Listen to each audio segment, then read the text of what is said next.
Morning student. तो आज पिछली क्लास में हम लोगों ने असाइनमेंट नंबर 8 को अच्छे से डिस्कस किया था। उसके कुछ इम्पॉर्टेंट क्वेश्चन थे जिस पे हम लोगों ने बात की थी। अच्छा, मैं पिछले जो असाइनमेंट्स है जिसमें 7 नंबर, 8 नंबर असाइनमेंट और 9 अगला जो असाइनमेंट, इन तीनों में जो कॉन्सेप्ट है वो रिएक्शन पे बेस्ड ही प्रॉब्लम है। तो इसकी एसएस थ्योरी में बहुत बड़ा कोई चेंज नहीं आने वाला है। इसीलिए मैं आपको लगातार इन असाइनमेंट्स के जरिए कुछ नए नए तरीके के क्वेश्चंस की बात यहाँ पे करूँगा। आपके पास कॉन्सेप्ट वही है और वो कॉन्सेप्ट है कि कोई भी रिएक्शन अगर होता है तो उसके अंदर जो प्रोडक्ट बन रहा होता है उसका अमाउंट कैसे आप डिसाइड करेंगे, वही लिमिटिंग रीजन वाले कॉन्सेप्ट, वही रिएक्शंस के बेसिस पे आपको प्रोडक्ट डिफाइन करना होता है। बट धीरे धीरे चीज़ें चेंज होती रहेंगी और जो आपने प्रीवियस जो कुछ पढ़ा है, चाहे वो कंसंट्रेशन ऑफ सॉल्यूशन हो या मोल्स, नंबर ऑफ मॉलिक्यूल्स, ये सब चीज़ें वो सब अब ऐड होती जाएंगी।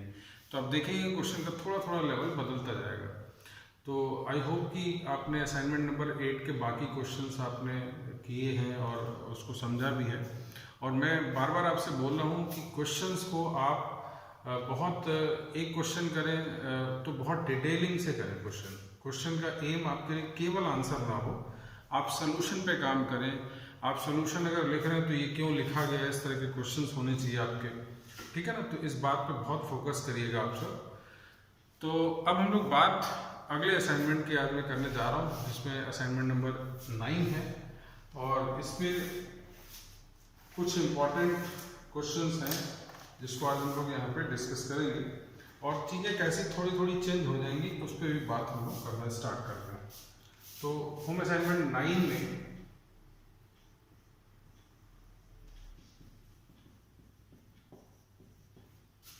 ये होम असाइनमेंट 9 नंबर है और इसका मैं पहला क्वेश्चन आपके सामने यहाँ पे लिख रहा हूँ। और पहले क्वेश्चन को पढ़ा जाए तो क्वेश्चन ये है कि the mass of calcium carbonate produced when carbon dioxide is passed in excess through 500 ml of 0.5 m calcium hydroxide will be। इसको थोड़ा समझते हैं। आपसे बोला ही जा रहा है कि आपके पास एक सोल्यूशन है और ये सोल्यूशन क्या है, 500 ml 0.5 मोलर कैल्शियम हाइड्रोक्साइड, ये है, ये सोल्यूशन है। और बोला जा रहा है कि the mass of calcium carbonate produced when the carbon dioxide gas is passed, CO2 पास हो रहा है इस सोल्यूशन के अंदर, carbon dioxide is passed in excess through, तो ये एक्सेस में है। तो एक चीज जरा समझिएगा, इन दोनों का ऑब्वियस बात है रिएक्शन होगा और रिएक्शन होने के बाद आपसे पूछा जा रहा है कि मास ऑफ कैल्शियम कार्बोनेट कितना बनेगा। तो मैंने आपको जो शुरुआत में रिएक्शंस बताए थे एसिड बेस, उसका कारण ये है। शायद अब आपको समझ आ रहा होगा कि मैंने यहाँ पे सब बातें लिखी थी। तो CaCO3 प्लस H2O, इसको बैलेंस भी आप कर सकते हैं। तो ये क्वेश्चन है और आपसे पूछा जा रहा है कि जो वेट है, जो बना हुआ वेट होगा वो कितना होगा, ये आपको यहाँ पे बताना है। तो मैं एक एक करके बात स्टार्ट कर रहा हूँ। कैल्शियम हाइड्रोक्साइड चूंकि बेस है और ये CO2 क्या है, कार्बोनिक एसिड H2CO3 का एनहाइड्राइड है, जैसा कि मैंने आपको फर्स्ट क्लास में ही बताया था। तो अब जब आप इनकी रिएक्शन की बात कर रहे होंगे तो रिएक्शन कैसे होगा इसको जरा समझिएगा। मैं यहाँ पे इसको 2 टाइम्स लिख देता हूँ। तो हाइड्रोजन आपके नहीं बैलेंस होता है, ऑक्सीजन शायद आई थिंक, चलिए एक एक करके मैं देखता हूँ जो भी बैलेंस करना होगा। तो कैल्शियम बैलेंस है, कार्बन भी बैलेंस है, ऑक्सीजन की अगर हम बात करें तो 2 है और यहाँ पे 2 आप लिख सकते हो, नहीं अगर आप देखें तो 4 था ऑलरेडी ना, तो हमें ज़रूरत नहीं है इसकी। तो यहाँ पे ऑक्सीजन 3 और 4 और यहाँ पे 2 और 2 तो 4, हाइड्रोजन भी बैलेंस है। तो everything is balanced in this reaction. तो आप अगर देखो तो ये रिएक्शन प्रॉपर बैलेंस हो गई है, ठीक है। एक बार सही से दोबारा देख लिया जाए तो आप देखो तो यहाँ पे सभी चीजें बैलेंस फॉर्म में लिखी हैं, ठीक। अच्छा, फिलहाल अब मैं जरा इसको समझता हूँ। ये आपका पास क्या था, एक्सेस था, इसके मोल्स हमें नहीं पता है। अच्छा, जैसे ये बात लिख दी जाती है कि एक्सेस है तो इसका मतलब ये लिमिटिंग रीजन तो होगा ही नहीं, तो लिमिटिंग रीजन क्या हो गया, यही होगा। तो आपको पूरा का पूरा प्रोडक्ट ये जो बनेगा वो इसी के अकॉर्डिंग डिपेंड करेगा। तो हमारा सबसे पहला काम ये है कि कैल्शियम हाइड्रोक्साइड के मोल्स कितने हैं, यहाँ पे आता है। यहाँ मोल्स तो डिफाइन नहीं, यहाँ तो हमें एक सोल्यूशन के फॉर्म में दे रखा है। तो आप एक बात जानते हो, 0.5 मोलैरिटी से, मोलैरिटी का फॉर्मूला क्या होता है, n into 1000 अपॉन वॉल्यूम इन ml, यही तो हुआ। W/m को मैंने n लिख दिया, तो यहाँ से मोलैरिटी है 0.5, n को आपको निकालना है 1000 अपॉन 500, तो दिस इज 2, तो n की वैल्यू यहाँ से क्या आ गई, 0.5/2। तो ये मोल्स किसके आ गए, कैल्शियम हाइड्रोक्साइड के, जो इस सोल्यूशन के अंदर होंगे। तो रिएक्शन तो वही करेगा ना।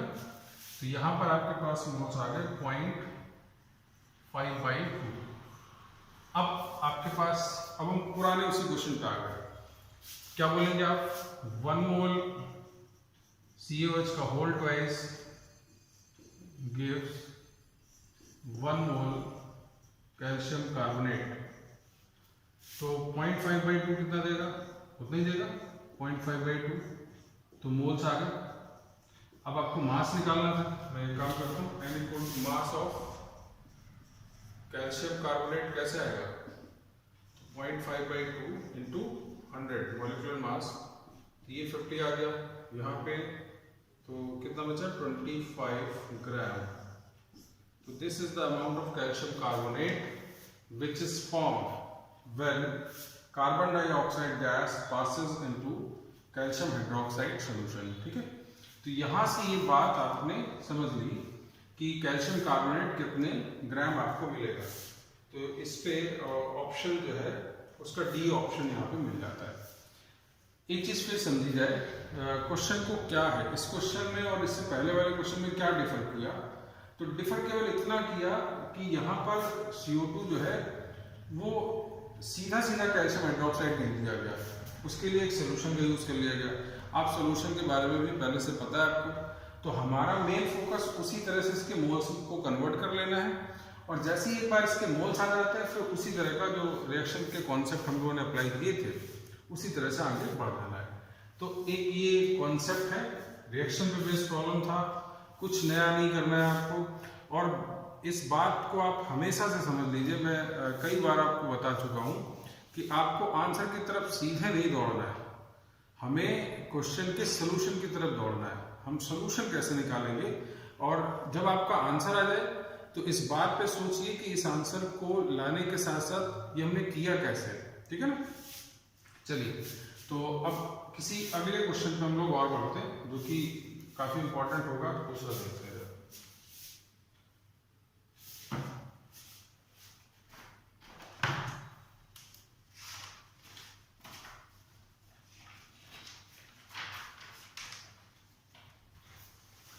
एक अगले क्वेश्चन पे अगर बात की जाए तो क्वेश्चन नंबर 2 है, छोटे छोटे क्वेश्चन है बट समझने हैं आपको। लिखा है the amount of sulphur required to produce 100 moles of H2SO4। The amount of sulphur required, तो यहाँ पे आपको वेट बताना है सल्फर का, required to form 100 moles of H2SO4।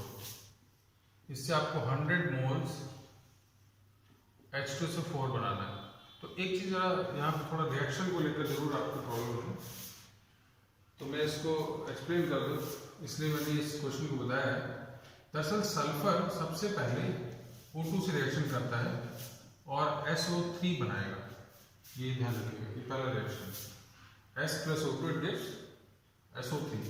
तो इसको अगर आप बैलेंस करो तो ये आप इसको बैलेंस करने के लिए क्या करेंगे, 3/2 कर दें, तो ऑक्सीजन बैलेंस हो गया और सल्फर भी बैलेंस हो गया। चाहे तो आप इसको 2S + 3 times of O2 and 2 times of SO3 आ जाए, ऐसा भी कर सकते हैं।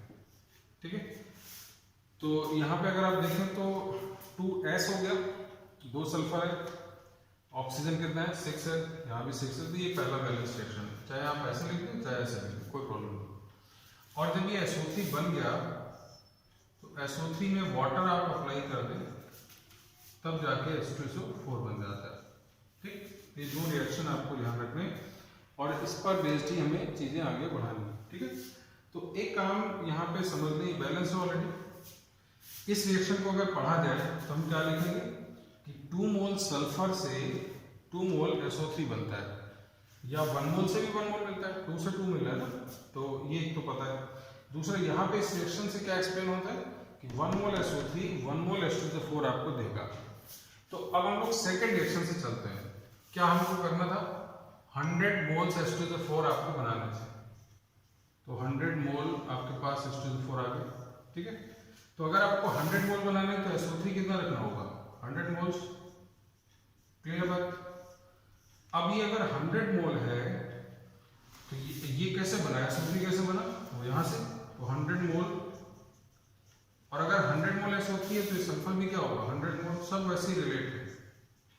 तो आपके पास सीधा सीधा आ गया, मोल्स कितने आ गए 100, और अगर आप वेट निकाल लें तो W equal to 100 into atomic mass कितना होगा 32, तो यहाँ पे आपके पास 32 100, तो ये ग्राम में आ गया, या आप इसको 3.2 kg भी बता सकते हैं। तो इतने ग्राम अगर आपके पास सल्फर होगा तो उससे आप by the use of oxygen and water आप 100 मोल्स H2SO4 को बना सकते हैं। ठीक है, तो ये एक पार्ट यहाँ पे आपको समझना था, तो इसको आप ऐसे जान सकते हैं। तो ये क्वेश्चन केवल इसलिए मैंने यहाँ पे बताया क्योंकि रिएक्शन से रिलेटेड था। यहाँ पे आपके लिए क्वेश्चन में कंफ्यूजन हो सकता था कि रिएक्शन कैसे होंगे और कैसे आप H2SO4 तक पहुँचेंगे सल्फर को लेकर, तो इसलिए ये 2 स्टेप की जो रिएक्शन है वो आपके लिए इम्पोर्टेंट है। ठीक है, तो अब हम लोग इसके अलावा एक और अगले क्वेश्चन पे आते हैं।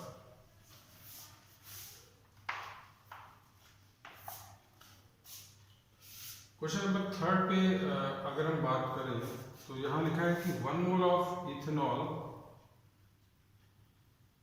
1 मोल ऑफ इथेनॉल यानी C2H5OH, ये 1 मोल है और कंप्लीटली बर्न होता है। इसका O2 से रिएक्शन कराया गया है, जिसके बाद आपको carbon dioxide gas and water मिला है।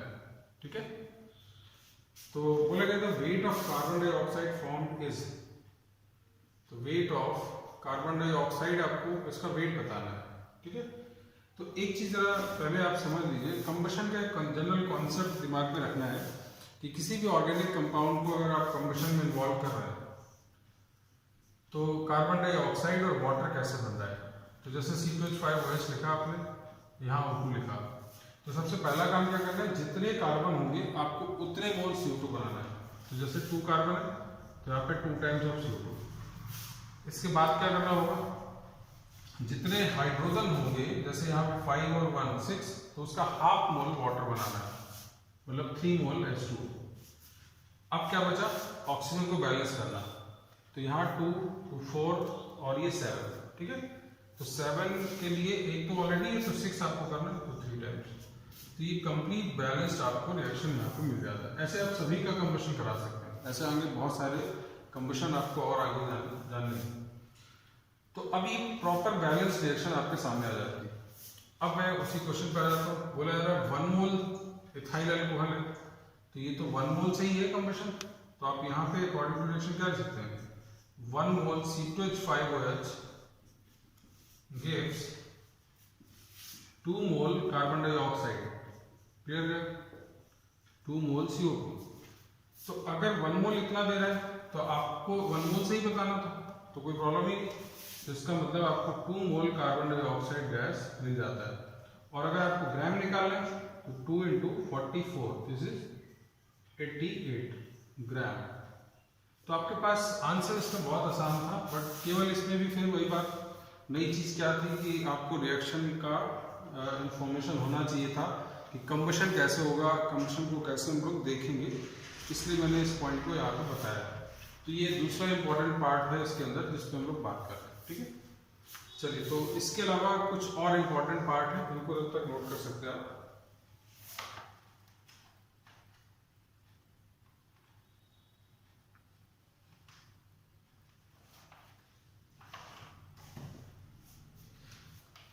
क्वेश्चन नंबर 4 में एक बात यहाँ पे बताई गई, x gram of silver Ag was dissolved in, dissolve मतलब HNO3 से रिएक्शन ही होगा अल्टीमेटली, आप लिख भी सकते हैं dissolve in HNO3 and the solution was treated with NaCl। तो जो सॉल्यूशन बना उसको आप NaCl के साथ ट्रीट कर रहे हैं और treated with excess of NaCl, मतलब ये लिमिटिंग नहीं होगा, इतना ध्यान रखना है।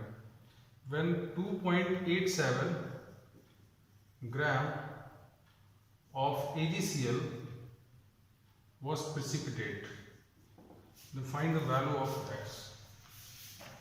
चलिए, तो इस क्वेश्चन को जरा समझा जाए, फिर वही बातें हैं कि रिएक्शन आपके लिए बड़ा इंपॉर्टेंट है कि कैसे क्या क्या बना होगा, कैसे रिएक्शंस हो रहे होंगे। तो मैं फिर रिपीट कर दूं, x ग्राम आपके पास सिल्वर था, पता नहीं अभी कितना ग्राम है, x ग्राम दे दिया गया। सिल्वर मेटल का HNO3 के साथ रिएक्शन हो रहा है। रिएक्शन में क्या हुआ है, जब रिएक्शन हुआ, जब इसको डिसॉल्व किया गया, तो आपसे ये बताया जा रहा है कि जो सोल्यूशन बना, मुझे नहीं पता क्या बना है, और जो सोल्यूशन बना उसकी रिएक्शन NaCl से करा दी गई, वो भी एक्सेस अमाउंट पे। तो अगर आप एक्सेस अमाउंट से रिएक्शन कराएंगे तो उसके बाद AgCl का पीपीटी मिलता है, वो भी कितना 2.87 ग्राम। तो आपको ये बताना है कि x क्या है। तो एक बात तो तय है कि इस पूरे क्वेश्चन में सबसे इंपॉर्टेंट बात क्या है कि हमें रिएक्शन जरूर आना चाहिए। अगर रिएक्शन नहीं आएगा तो हम इसमें मोल कॉन्सेप्ट का एप्लीकेशन नहीं कर सकते। तो हम सबसे पहले सिल्वर का रिएक्शन HNO3 से लिखते हैं, ठीक है। तो इस रिएक्शन को मैं यहाँ पे लिख देता हूँ, ये AgNO3 सिल्वर नाइट्रेट, ठीक है ना, और यहाँ पे NO2 एंड वाटर, ये तीन चीजें मिलती हैं। तो सबसे पहले तो लोग इसको बैलेंस कर लें, उसके बाद ही कुछ करते हैं, ठीक है। तो बैलेंस करने के लिए हमको क्या करें, इसको जरा समझिए। तो मैं इसको 2 टाइम्स कर देता हूँ, सिल्वर बैलेंस है, नाइट्रोजन को बैलेंस करते हैं, यहाँ 2 है, यहाँ पे 1, ये 2 आ गया, ठीक है। हाइड्रोजन क्या है, 2 है, और अगर आप ऑक्सीजन की बात करें तो यहाँ पे 6 है, और यहाँ पे 3, ये 2, ये 1, तो बैलेंस हो गया। तो ये इंपॉर्टेंट रिएक्शन है आपके लिए कि ये रिएक्शन बैलेंस होकर सिल्वर नाइट्रेट आपको मिल जाता है। ये समझ में आ रहा है। इसको एक बार और चेक कर लीजिए, सिल्वर एटम बैलेंस है, हाइड्रोजन एटम 2 है, यहाँ पे 2 हो गए, नाइट्रोजन आपके पास 2 था, यहाँ पे 1 है, यहाँ पे 1 है, दोनों नाइट्रोजन है। ऑक्सीजन की जहाँ तक आप बात करें तो 6 ये है, 3 ये 2 1 5 6, ठीक है। अच्छा, एक तो ये रिएक्शन हुआ। दूसरा क्या होगा कि जब सिल्वर नाइट्रेट आपके पास मिल गया, उसकी रिएक्शन आप NaCl से कराएंगे, जिसके बाद आपको AgCl और साथ में NaNO3 मिल जाएगा। तो आपको NaNO3 से तो कोई लेना देना नहीं है, बट इसका लेना देना जरूर है। और ये कितना मिल रहा है, 2.87 ग्राम। अच्छा, अब हम इन दोनों रिएक्शन की मदद से यहां तक पहुंचेंगे। तो एक काम करते हैं लोग, मैं पहले इसके ग्राम को मोल से बदल देता हूं। क्या करना होगा, इसका मास डिवाइड करना होगा मॉलिक्यूलर मास। तो मॉलिक्यूलर मास ऑफ AgCl कैसे आएगा, 108 35.5 143.5। तो दिस इज 143.5। तो ये आ गया क्या, ये मोल्स आ गए किसके, AgCl के। अब जरा रिएक्शन को ध्यान से सुनना, 1 मोल सिल्वर नाइट्रेट से 1 मोल मिला, तो जितना मोल ये होगा उतना ही मोल ये मिलेगा। तो यहाँ पे आप लिख सकते हैं 2.87 डिवाइड बाई 143.5 मोल। ये किसके मोल आ गए, सिल्वर नाइट्रेट के। इसको लेकर आप यहाँ पहुंच जाए, ये भी अभी कितने हैं, 2.87 अपॉन 143.5 मोल। अब जरा समझिए, 1 मोल सिल्वर नाइट्रेट कितने से मिलता था, 1 मोल से। तो अगर ये इतने मोल से, ये भी कितना मोल होगा, 2.87 डिवाइड बाई 143.5 मोल। क्लियर बात। और अगर ये मोल आ गया, आपको ग्राम बताना है, क्या करेंगे आप, यहाँ पे मैं लिख रहा हूँ n = W/m। तो W के लिए आपको क्या करना होगा, मोल्स में इसी 2.87 डिवाइड बाई 143.5 इनटू में एटॉमिक मास कितना होगा, 108। ये आपका आंसर और यही x की वैल्यू है। ठीक। तो इस क्वेश्चन में भी मेन पार्ट क्या था? मेन पार्ट था कि आपको रिएक्शन क्लियर होने चाहिए। देखिए एक तरीके से पूरा की पॉइंट जो है वो रिएक्शन है। आपको रिएक्शन अगर प्रॉपर बैलेंस पता है तो आप रिलेशन बना पाओगे कि किसके कितने मोल से क्या कितने मोल मिल रहा है, ठीक है। और जैसे ही वो रिलेशन पता चल जाता है फिर तो आपको यूनिटरी मेथड अप्लाई करना है, कुछ नया नहीं करना है। तो ये मैं पिछले जो भी असाइनमेंट है सब में यही कर रहा हूँ। तो इस रिएक्शन का भी खास जो पॉइंट है वो रिएक्शन है। तो इस पूरे क्वेश्चंस में हमें इन दोनों रिएक्शन को टारगेट करना है, ठीक है। तो इसको आप नोट कर लीजिए, अच्छा क्वेश्चन है। इसके बाद हम लोग अगले क्वेश्चन पे आते हैं।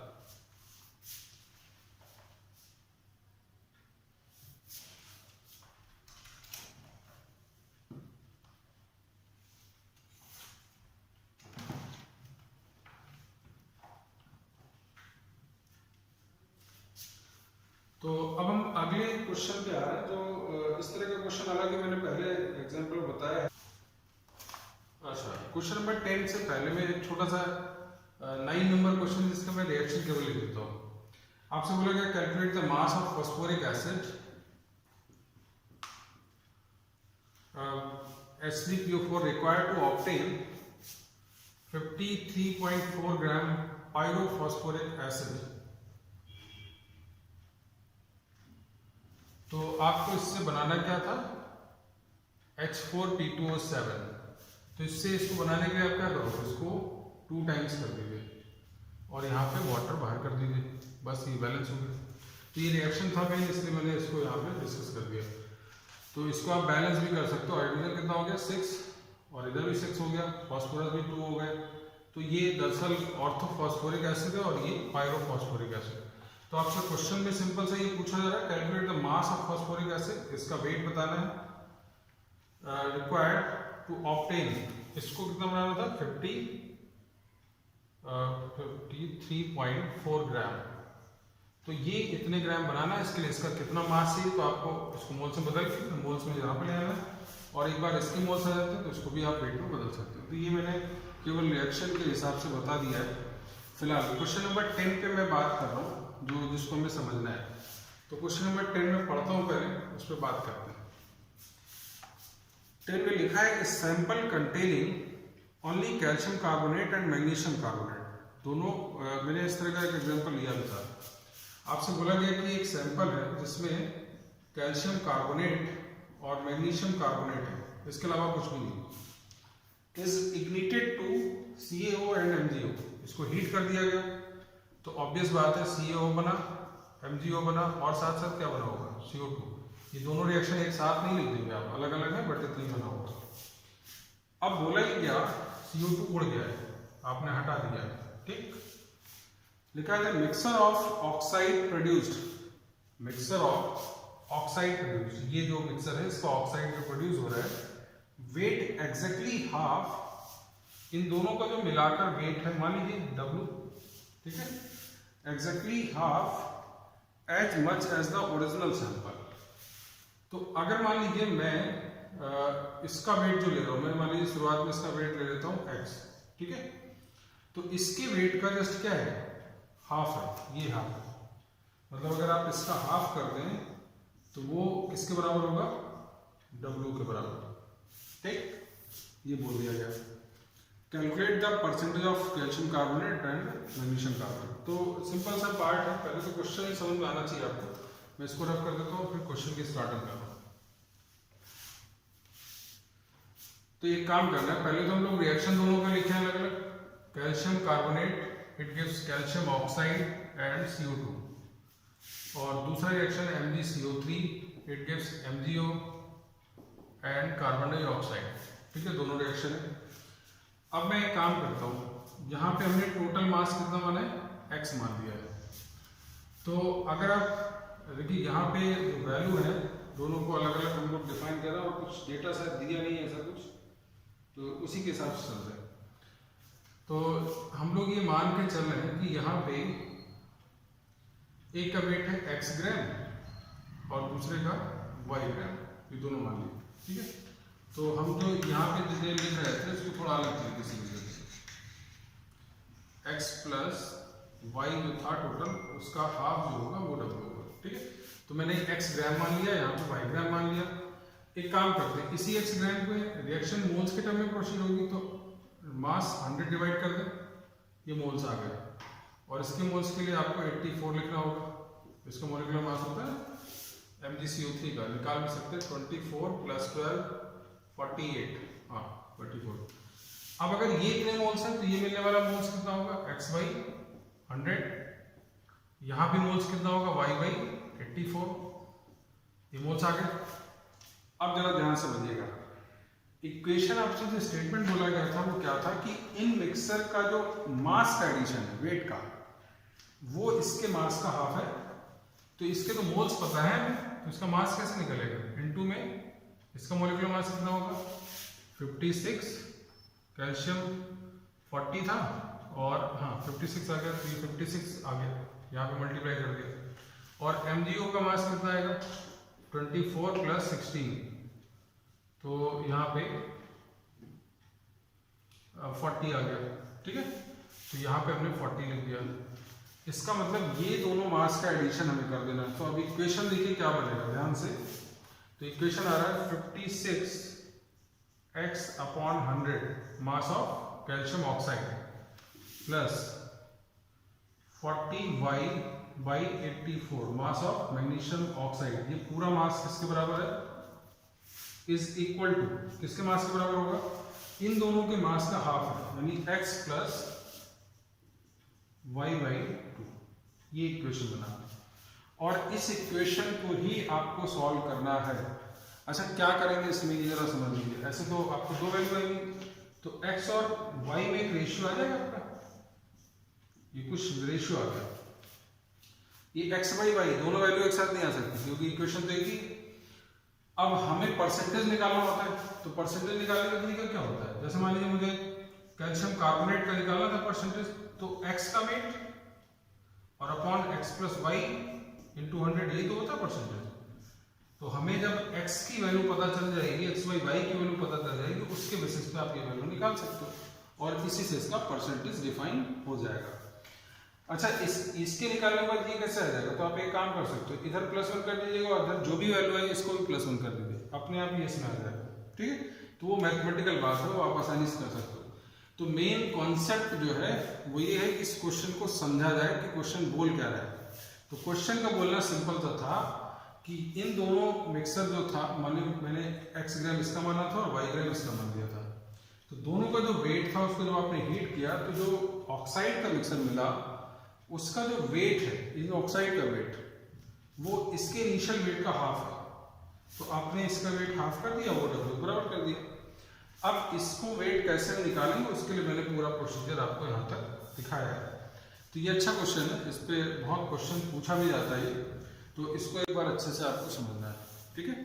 तो एक काम करना है, असाइनमेंट के अंदर हमारे पास ऐसे बहुत सारे और भी क्वेश्चंस हैं, लेकिन एक एक करके आप उसको करेंगे, मैं भी उसको अगले क्लास तक डिस्कस करूँगा। फिलहाल अभी आप इतने क्वेश्चंस को सीखने के बाद आगे जो बचे हुए क्वेश्चंस हैं वो सभी ट्राई करेंगे। जो टॉपिक आपको मैंने डिस्कस किया था, आई होप कि आप सब टॉपिक को बहुत अच्छे से घर पे बैठ के कर रहे हैं और बहुत इफ़ेक्टिव चीज़ें हैं वो सब। लगातार उन चीज़ों को आप ऐड करते हुए आगे बढ़ते जाएंगे। तो उसमें से जो मेजर पार्ट था जिस पर रिएक्शन पे बेस्ड प्रॉब्लम है वो लगातार चल रही है। असाइनमेंट नंबर 8 को हम लोगों ने 9 को बल्कि क्वेश्चन डिस्कस किए थे कुछ, बट असाइनमेंट नंबर 9 के कुछ और अच्छे क्वेश्चन हैं जिसको हम लोगों को यहाँ आज डिस्कस करना है। काफ़ी कुछ क्वेश्चन आपने भी अपने से किए हैं और 9 के कुछ क्वेश्चन हम लोग आज यहाँ पे डिस्कस करेंगे और उसके बाद फिर एक नए दूसरे टॉपिक पे हम आएंगे जो बहुत थोड़ा सा मार्जिनल डिफरेंस होंगे और उसके बाद एक नए असाइनमेंट पे भी हम लोग आएंगे। तो पहले मैं असाइनमेंट 9 के कुछ इंपॉर्टेंट क्वेश्चन जो बचे हुए हैं उसको एक बार डिस्कस जरूर करूँगा ताकि आपका वो जो थ्योरेटिकल बैकग्राउंड है वो और स्ट्रांग हो जाए, ठीक है ना। तो हम लोग क्वेश्चन नंबर 11 पे आते हैं। आई थिंक शायद हम लोगों ने 10, 9 इस तरह के पहले क्वेश्चन डिस्कस कर चुका हूँ मैं। तो क्वेश्चन नंबर 11 पे एक बात समझ ली जाए। 11 पे क्या एक्सप्लेन किया जा रहा है, बोला जा रहा है कि एक sample of mixer calcium chloride and NaCl, दो चीजों का मिक्सर है, एक CaCl2 है और दूसरा NaCl है, और इसका मिलाकर जो वेट है 4.22 ग्राम। क्लियर? अच्छा, इसके बाद is treated to precipitate all the calcium as calcium carbonate, जो कैल्शियम है वो कैल्शियम कार्बोनेट की तरह प्रिसिपिटेट हो रहा है। दैट मीन्स कहीं ना कहीं कार्बोनेट आयन से रिएक्शन हुआ होगा, और बोला गया which was then heated and quantitative converted to, इसको हीट किया गया और उसके बाद 0.959 ग्राम कैल्शियम ऑक्साइड मिल जाता है। Calculate the percentage of CaCl2 in sample, ये आपको बताना है यहाँ पे।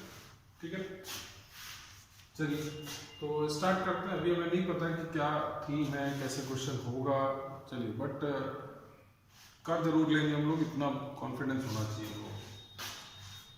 तो एक काम ये करते हैं कि कैल्शियम क्लोराइड और NaCl दोनों का मिक्सर है और दोनों का मास कितना है 4.22 ग्राम। तो लेट हम मान लेते हैं कि CaCl2 जो है उसमें से है W ग्राम, तो बचा हुआ जो NaCl होगा वो ऑब्वियस बात है 4.22 माइनस W ग्राम होगा। ठीक है, तो ये तो हमने मान लिया। अब एक बात जरा ध्यान से समझिएगा, इस क्वेश्चन में आपसे बोला गया कि ये जो पूरा मिक्सर है उसको हमने किसी से रिएक्शन कराया है। अब वो किससे रिएक्शन कराया गया, एक बात कंफर्म है कि जिससे भी रिएक्शन कराया गया उसमें कार्बोनेट आयन है, बिकॉज आपको आगे कैल्शियम कार्बोनेट बनाना है। तो हम ये मान लें कि कार्बोनेट आयन से रिएक्शन कराया गया होगा, जिससे हुआ क्या, इसके अंदर प्रेजेंट जो पूरा का पूरा कैल्शियम है वो कैल्शियम कार्बोनेट में आ गया। ठीक है, अब आगे क्या किया गया, जो कैल्शियम कार्बोनेट आपको मिला उस कैल्शियम कार्बोनेट को आपने हीट कर दिया। हीट करने के बाद क्या हुआ है, 0.959 ग्राम कैल्शियम ऑक्साइड बन गया। ठीक है, अच्छा एक चीज बिल्कुल क्लियर है कि कार्बोनेट ने केवल इससे रिएक्शन किया, इससे कोई लेना देना इसका नहीं होगा, बिकॉज यहाँ तो कैल्शियम है ही नहीं। ठीक है, तो एक काम करते हैं लोग, पहले तो रिएक्शंस आपको मैं लिख के बताता हूँ। तो रिएक्शन के बात अगर की जाए तो हमें ये पता है calcium carbonate it gives calcium oxide and CO2, ये तो पता है 1 मोल क्लियर है, तो मैं पहले भी पढ़ चुका हूँ। तो 0.959 ग्राम है, तो इसको मोल से बदल लीजिए तुरंत, क्या होगा, मॉलिक्यूलर मास इसका 40 + 16 दिस इज 56, तो ये मोल आ गया। अच्छा, अगर कैल्शियम ऑक्साइड कितने मोल है तो कैल्शियम कार्बोनेट भी 0.959 अपॉन 56 मोल होगा, तो आपने इसके भी मोल्स निकाल दिए। ठीक, अब एक बात बस मैं यहाँ से और पढ़ाऊंगा और क्वेश्चन को यहाँ पे सॉल्व करने की स्टार्टिंग कर रहे हैं। इसको जरा देखते हैं। अब मैं इस चीज को यहाँ लिख रहा हूँ, इसको समझते जाइएगा। एक चीज क्लियर है कि कैल्शियम क्लोराइड का रिएक्शन कार्बोनेट आयन से हुआ, तब जाके CaCO3 और 2Cl- बना होगा। तो बैलेंसिंग के पॉइंट ऑफ व्यू से अगर देखा जाए तो ये ऐसे बैलेंस 2Cl- अलग होगा। इसका मतलब 1 मोल CaCO3 जो होगा वो 1 मोल से मिलेगा, 1 मोल कैल्शियम क्लोराइड से। तो अगर ये मोल हमें कितना पता है तो ये भी कितना मोल होगा, 0.959 डिवाइड बाई 56 मोल। इसका मतलब आपके पास जो कैल्शियम क्लोराइड होगा वो 0.959 अपॉन 56 मोल है। तो मास कैसे निकलेगा, मास of calcium chloride molecular mass multiply कर दीजिए, 0.959 divide by 56 into molecular mass कितना 40 और 71, तो 121, 40 + 1 आ रहा है 101। तो जैसे ही आप इसको मल्टीप्लाई करेंगे आपके पास क्या आ गया, ग्राम अमाउंट ऑफ कैल्शियम क्लोराइड। अब टोटल ये था, ग्राम कैल्शियम क्लोराइड का पता चल गया, परसेंटेज कैसे निकलेगा उसके लिए फॉर्मूला को अप्लाई कर सकते हैं। तो परसेंटेज के लिए हम लोग क्या करते हैं, percentage of calcium chloride is equal to mass of this, कैसे 0.959 इंटू 111 डिवाइड बाई 56 और डिवाइड, टोटल वेट कितना है 4.22 इंटू 100। तो ये जैसे ही आप सॉल्व करेंगे इसका आंसर आपको यहाँ पे मिल जाएगा। तो ये पूरी बात यहाँ पे आपको समझनी थी, और ये कैसे क्या हुआ है वो जरूर डिटेल आपको पता होना चाहिए था। तो ये इस तरह से मैंने पूरे क्वेश्चन को यहाँ पे सॉल्व किया है। मैं फिर रिपीट कर दूँ, पूरे क्वेश्चन का थीम क्या था। आपके पास एक मिक्सर था कैल्शियम क्लोराइड और NaCl का, ठीक है ना, उसका टोटल वेट दिया था। उसके बाद हमने क्या किया, उस मिक्सर की रिएक्शन कार्बोनेट आयन से करा दी, और वो कार्बोनेट आयन क्या कर रहा है, कैल्शियम क्लोराइड जितना है उसमें से वो कैल्शियम को पूरा तरह से किसमें बदल देता है, कैल्शियम कार्बोनेट में। बट एक स्टेप क्वेश्चन को और बढ़ा दिया गया, कैल्शियम कार्बोनेट का अमाउंट नहीं दिया गया। बोला गया कि अगर आप उस कैल्शियम कार्बोनेट को हीट कर दें तो जो कैल्शियम ऑक्साइड बनेगा उसका मास दे रखा है। तो हम सबसे पहले क्या कर रहे हैं कि कैल्शियम ऑक्साइड के मोल्स निकाल के कैल्शियम कार्बोनेट के मोल्स पे आ जाए, और कैल्शियम कार्बोनेट के मोल आने से ही आपको किसके मोल्स पता चल जाएंगे, कैल्शियम क्लोराइड के मोल्स पता चल गए, मास पता चल जाएगा, और उसका मास परसेंटेज भी आसानी से आप निकाल सकते हैं। तो इन सब में बार बार मैं जिस बात को पहले से बोल रहा हूँ कि रिएक्शन का बहुत क्लियर होना आपके लिए बहुत जरूरी है। और रिएक्शन को क्लियर कैसे, अब आप कई बार सोच रहे होंगे सर रिएक्शन हमें कैसे पता होगा।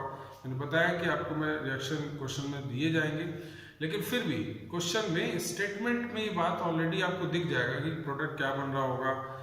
ऑलरेडी स्टेटमेंट में ये चीज़ समझाई जाती है कि रिएक्शन में आके प्रोडक्ट क्या बन रहा होगा, ठीक है। तो फिलहाल इस क्वेश्चन को आप अच्छे से समझ सकते हैं, और फिर मैं अगले एक और क्वेश्चन पे आता हूँ जहाँ पे आपको कुछ कॉन्सेप्ट और क्लियर होंगे, ठीक है। तो इसके बाद एक और क्वेश्चन नंबर 12 है। अच्छा है, ये भी क्वेश्चन ये और अच्छा क्वेश्चन समझाया गया है। देखो एक पावर कंपनी है,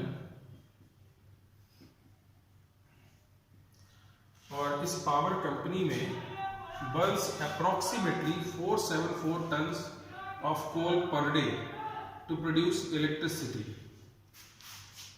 474 टन क्या हो रहा है, कोल पर डे जा रहा है।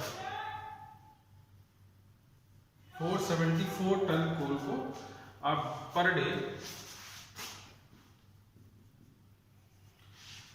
कंबशन कराया जाता होगा। तो जो कोल माइंस होती हैं उसमें से कोल आया, और कोल पे 474 टन कोल एक दिन में उस पावर कंपनी में कंज्यूम हो जाता है।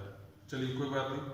आगे लिखा if the sulphur content of the coal is, sulphur जो परसेंटेज है वो कितना है 1.30% बाई वेट, ये ध्यान रखिएगा, ये बाई वेट परसेंटेज है। How many tons SO2 are dumped into atmosphere each day. आपसे बोला गया dumped SO2 each day in atmosphere. चलिए तो इस पे हम लोग काम करते हैं, ठीक है। अच्छा, आपका आंसर चूंकि टन में ही है तो उसमें कोई प्रॉब्लम आएगी नहीं, ठीक है।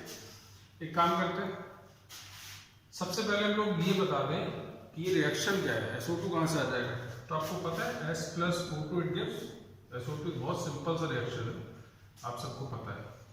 इस रिएक्शन के हिसाब से क्या है, 1 मोल सल्फर गिव्स 1 मोल SO2 कार्बन डाइऑक्साइड, ये पता है, सीधा क्वेश्चन।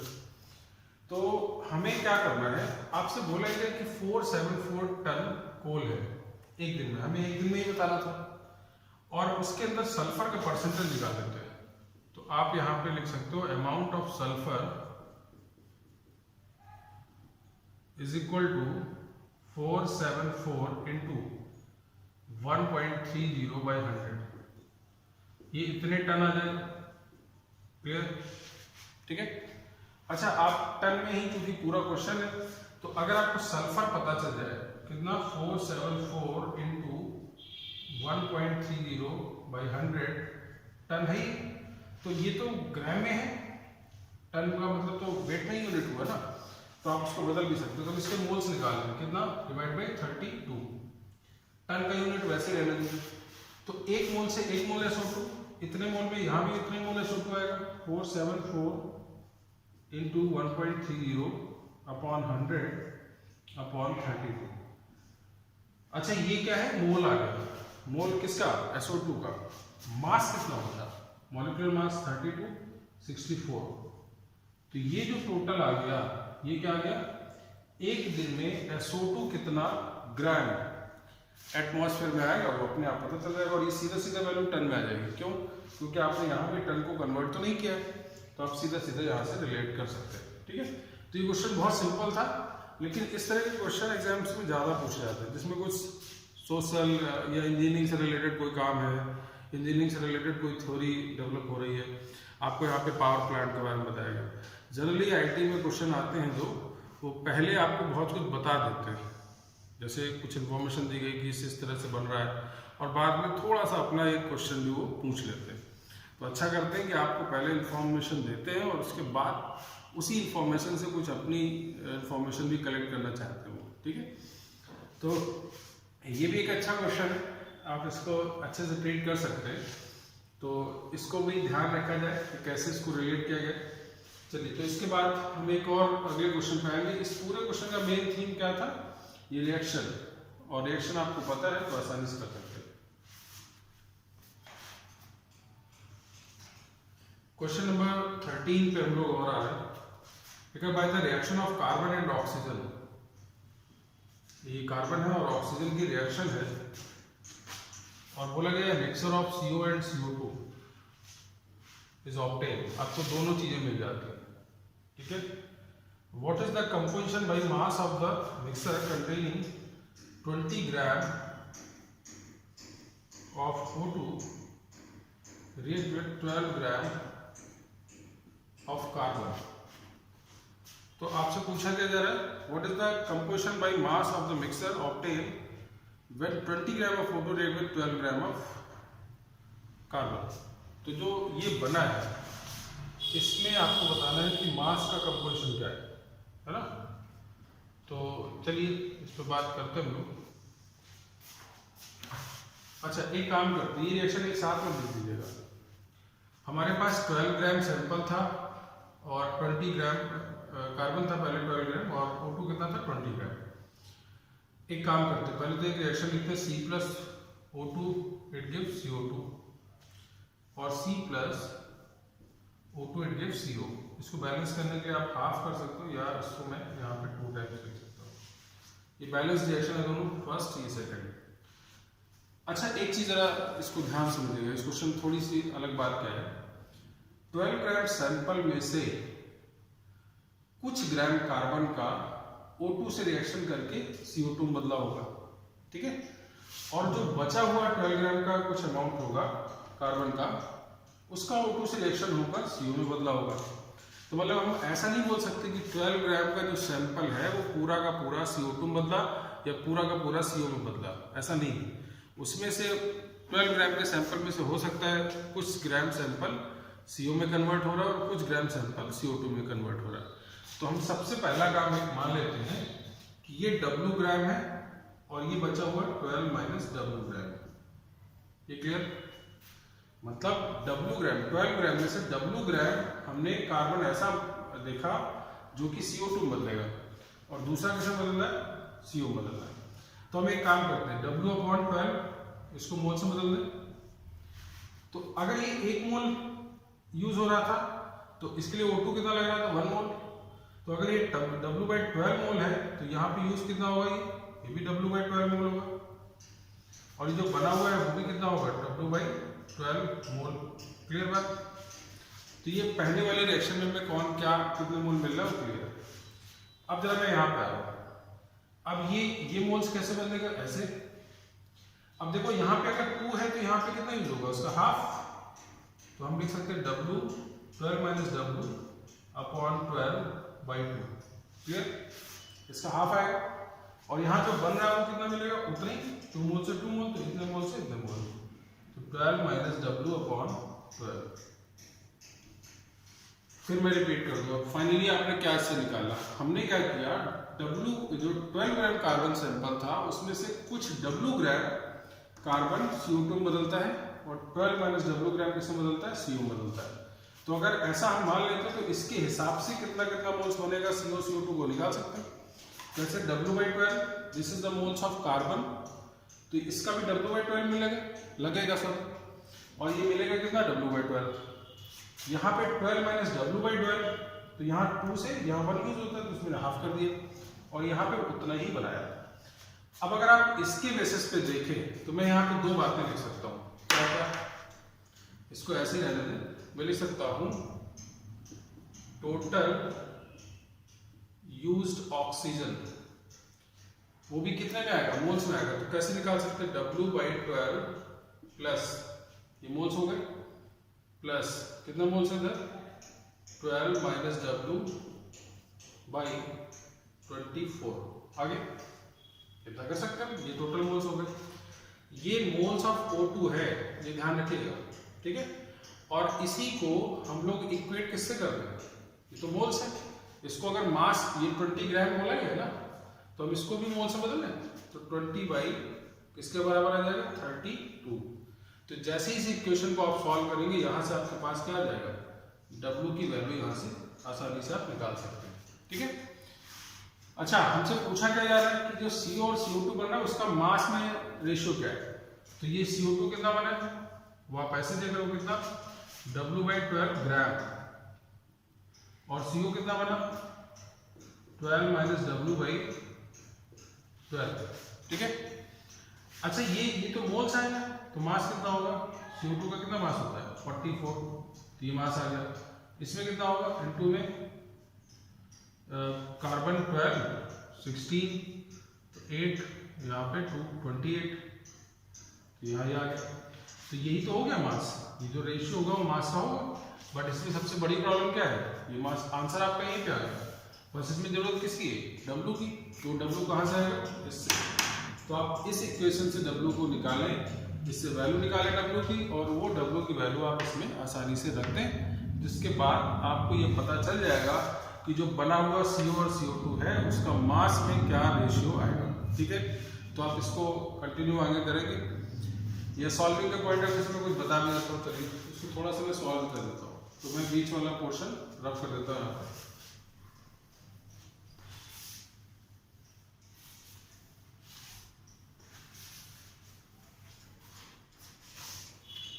चलिए, तो मैं इसको सॉल्व कर देता हूँ। W/12 plus